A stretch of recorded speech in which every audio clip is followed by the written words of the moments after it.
Benito Sita, dont le père fut le tout premier producteur de ricotta en Belgique. Papa était mineur. Il a travaillé au charbonnage des Marimots Bascou. Et quand il est devenu invalide, il ne savait plus vivre avec l'invalidité et 5 enfants en charge. Et il a eu l'idée, il dit, mon père, ma mère faisaient du fromage dans les montagnes de Calabre. Et pourquoi n'essayerait pas ici pour faire la même chose? La petite chaudière vapeur était installée là où j'ai mon feu maintenant. Et ça nous donnait la chaleur pour faire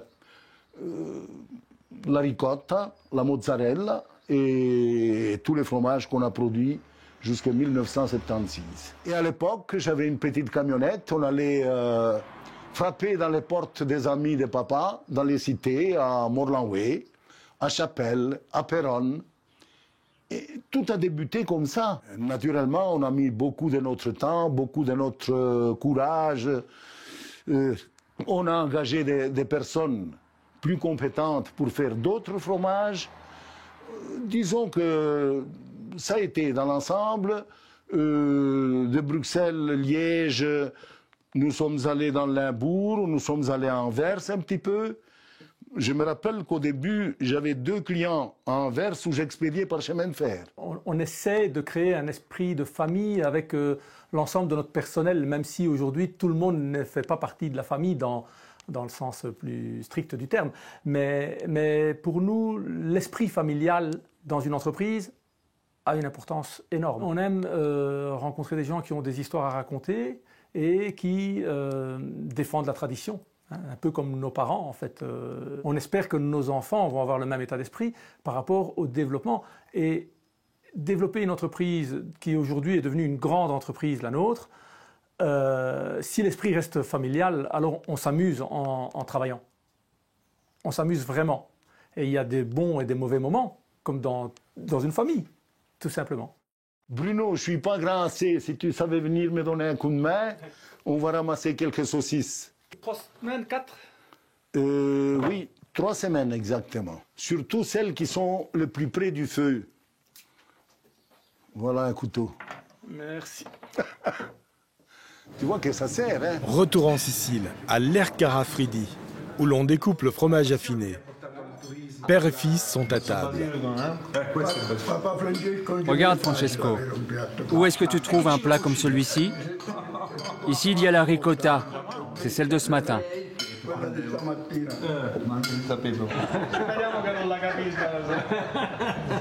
Dans les caves d'un autre producteur, le fromage, produit de façon artisanale, est ici distribué à grande échelle. Pietro Pistoia voulait nous montrer que ces 2 modes de production peuvent se fréquenter. C'est la phase d'affinage. La température est assez élevée et voici le produit final. Celui-ci, c'est le produit au début de l'affinage.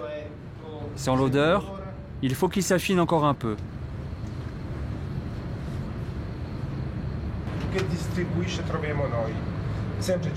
Celui qu'on trouve en vente, c'est 100% brebis, affiné pendant 7 mois. C'est du piment? Non, celui-ci est nature. C'est la moisissure qui confère cet aspect. C'est l'affinage naturel. Vient le moment de tester l'affinage et de valider la distribution.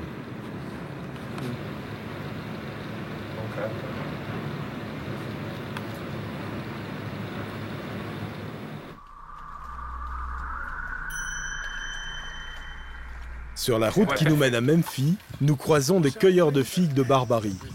Ce fruit originaire du Mexique a pour vertu d'être très rafraîchissant.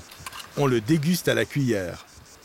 Une boîte de conserve habilement recyclée, un peu d'agilité et le tour est joué.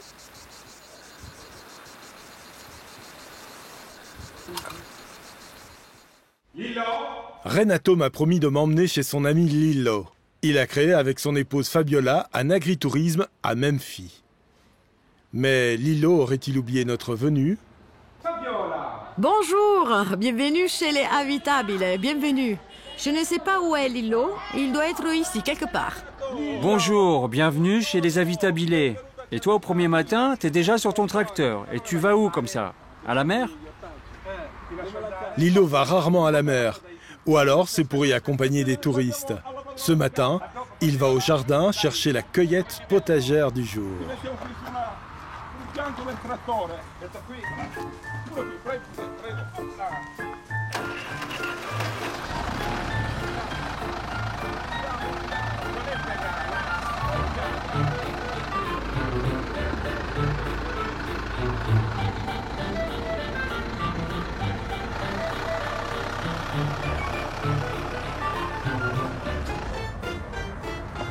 Voici le potager.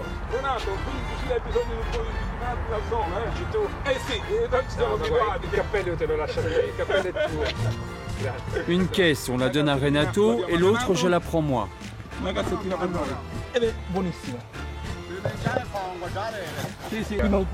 E voilà. E voilà. Come si dice in siciliano, pare insegnato. Pare insegnato, pare di terra. Sempre che l'abbia fatto sempre questo lavoro. Guarda, guarda, ti faccio vedere.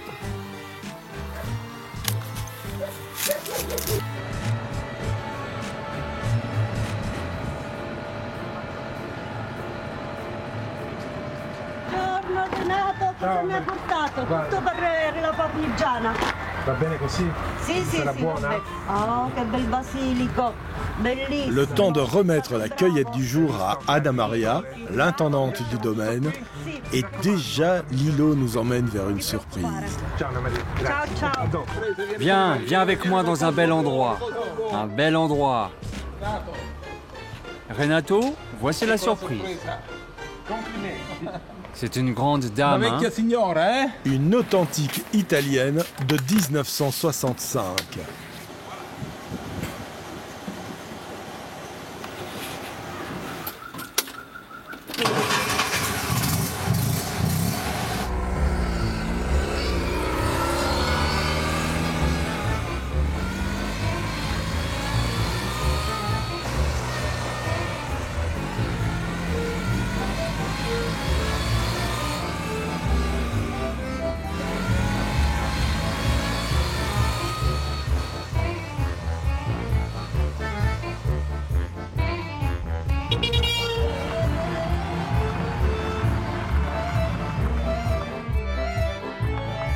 Retour à toute allure au domaine avant notre prochain rendez-vous.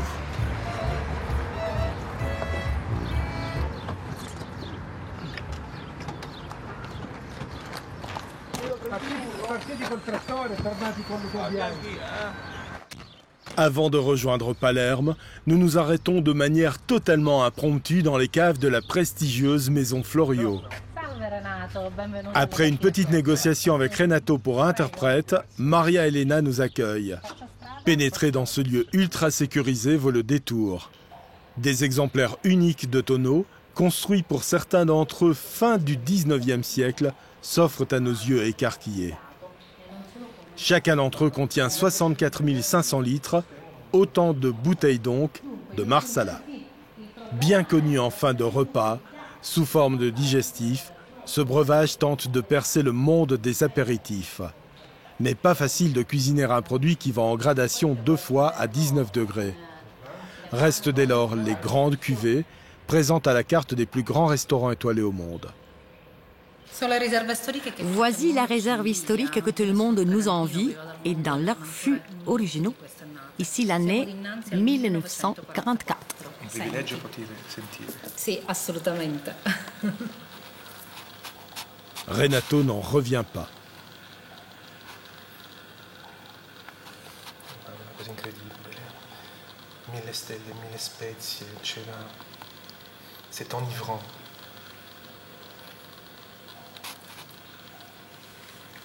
Come lo definisci? Céleste. Il n'y a pas d'autre mot. Et attention, les réserves sont toutes différentes. Nous n'avons guère envie que tout ceci ne s'arrête. J'ai bien du mal à accélérer au volant. La dernière étape de cet opus à nos pères vient de s'afficher devant nos yeux. Il s'agit de Palerme.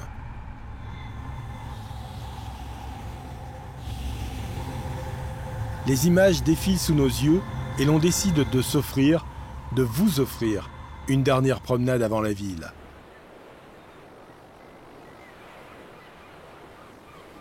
Sur cette mer qui a vu tant de gens partir et d'autres arriver, nous prenons le large, le temps d'un court voyage.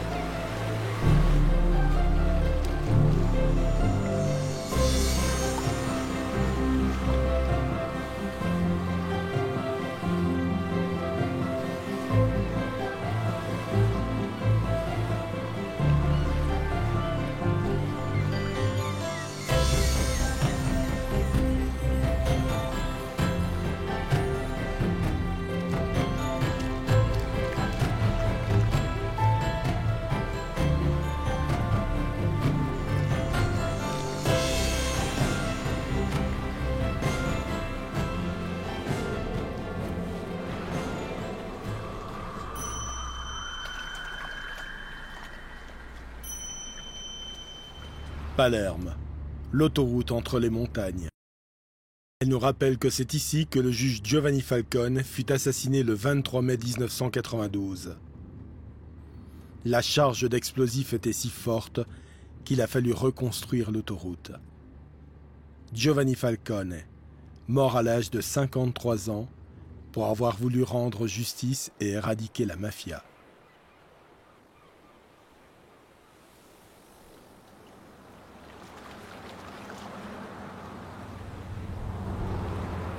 Il est 22 h.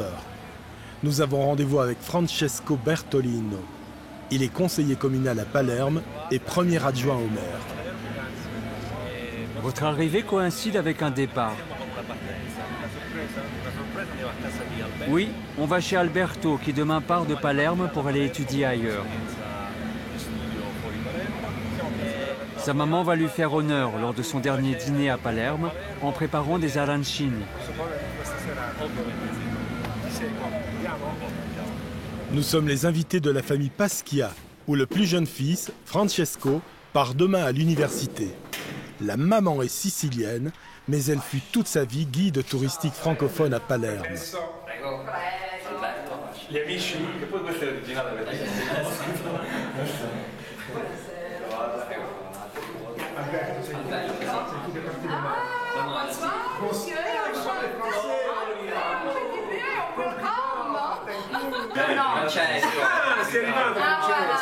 Francesco, l'amica d'Alberto. Ti sei mancato il montaggio dell'arancino.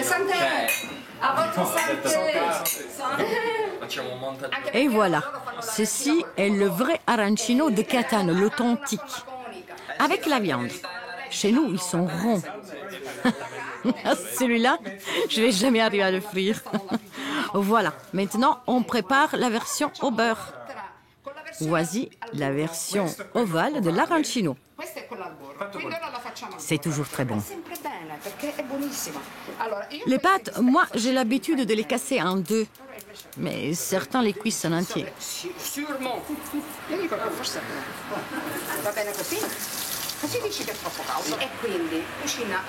Moi, je ne vais pas en manger. Parfois, les enfants ne mangent pas. Mais ça n'a aucune importance. Moi, je cuisine quand même, car pour moi, c'est un signe de l'amour que je leur porte. Même quand je suis très fatiguée. Car comme tu le sais, cuisiner prend du temps. Mais je fais des efforts, afin qu'ils mangent bien. C'est ma manière de leur montrer mon amour pour eux.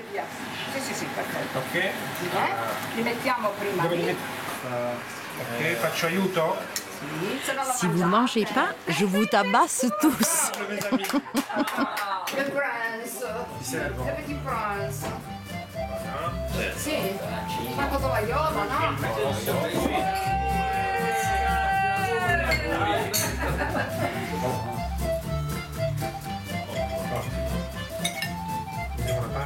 Après une soirée à manger des arancini, des pâtes et à déguster le bon vin sicilien, nous rencontrons la spécialiste du régime méditerranéen. La façon d'aborder notre alimentation quotidienne est très importante, car elle nous permet d'améliorer notre vie de tous les jours. Le régime alimentaire méditerranéen est un régime très simple. On sait que les choses simples sont les meilleures. C'est un régime qui est économiquement accessible à tous et dont les origines remontent à des peuples de la Méditerranée comme l'Italie, l'Espagne, le Maroc et la Grèce. Il s'agissait tout simplement de se nourrir de ce que la nature offrait selon les saisons. Ce genre d'alimentation fournit des éléments comme les antioxydants, les vitamines, les sels minéraux, qui ne sont pas caloriques, c'est-à-dire qu'ils n'ajoutent pas de calories au régime. Ils sont d'une grande importance fonctionnelle, car ils permettent au cerveau de traiter des substances comme la dopamine et la sérotonine, c'est-à-dire les molécules responsables de notre humeur. À cet instant, je ne sais pas encore que ma vie va basculer. Musicalement, artistiquement, humainement. Car la beauté de Palerme vous prend en otage, comme si rien, avant cet instant, n'avait existé. Francesco Bertolino nous fait visiter sa ville, Palerme, au détour de ses ruelles et de son histoire.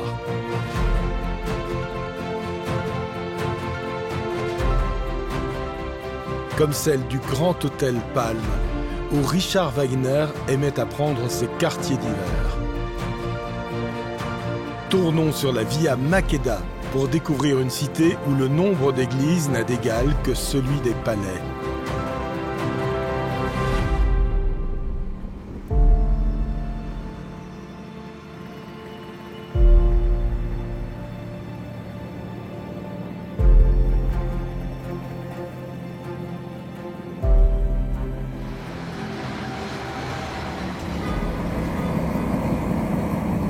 Nous arrivons aux marches de l'Opéra de Palerme, le plus grand bâtiment de théâtre d'Italie et le troisième plus grand en Europe. La célèbre soprano italienne Desirée Rancatore nous y réserve une surprise. Ceci est le théâtre Massimo, le théâtre de l'opéra lyrique. Désirée est associée à ce théâtre, car en tant que palermitaine, elle représente et fait connaître la beauté de Palerme et sa culture lyrique dans le monde. Cette année, elle est à l'affiche de la saison du théâtre Massimo. Le théâtre nous invite tous à mettre l'art au centre de notre vie de tous les jours. Parce que l'art, c'est quelque chose qui renouvelle tous les jours les peuples et leur culture. Et donc, on ne pourrait s'en passer.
Au fil des couloirs baignés par la musique de notre soprano, nous voyons arriver Francesco Giambrone, directeur du théâtre.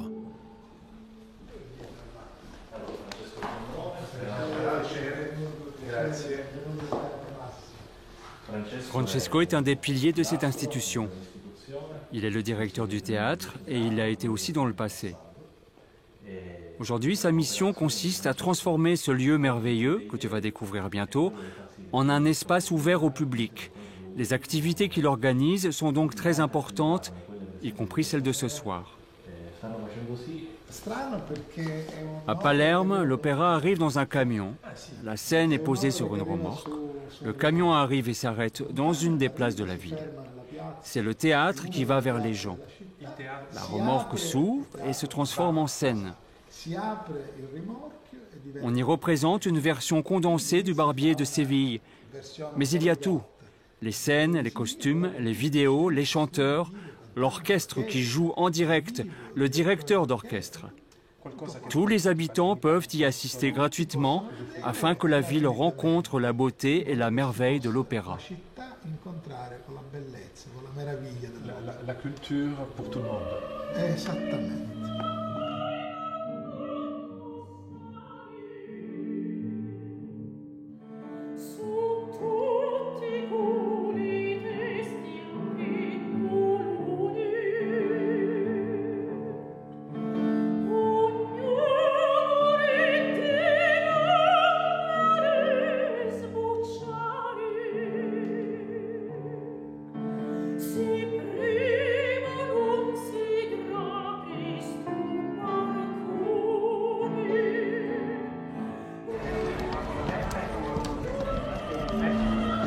Nous montons dans les cieux, ceux de l'opéra, pour y découvrir les coulisses, les porte-décors, les poulies, la machinerie digne d'un paquebot de croisière.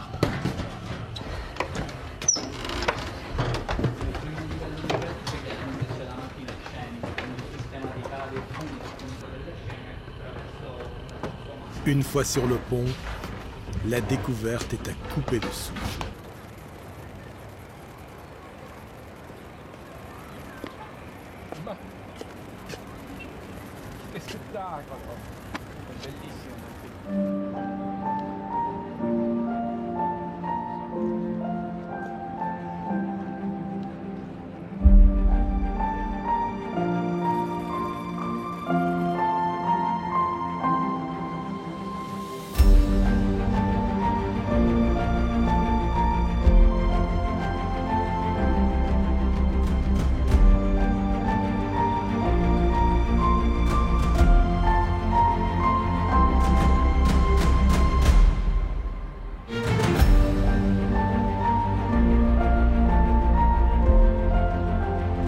Francesco Bertolino tient à nous montrer une église érigée aux côtés d'une mosquée.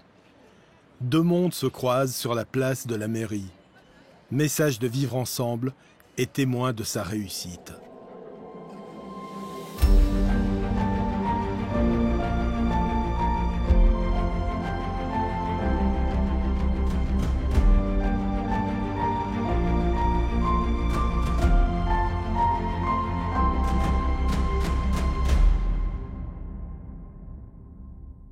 Avant de nous dire au revoir, dernière promenade, dans les marchés de Palerme. Leur histoire est aussi vieille que l'installation des premiers Siciliens. Il faut dire qu'ils ont une vocation autant sociale qu'économique. Les étals de fruits, légumes, viandes ou poissons impressionnent par leurs couleurs et leurs variétés. Elles rivalisent aussi par les cris des camelots.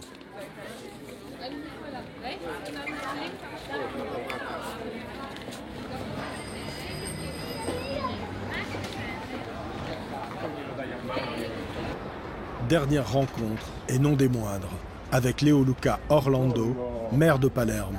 À nul autre pareil, il nous décrit la cité du vivre ensemble. Il suffit de regarder les toits du centre historique de Palerme pour comprendre qu'on est une mosaïque. Styles différents, couleurs différentes, mais aussi les sons, les odeurs, tout. On peut envoyer un message.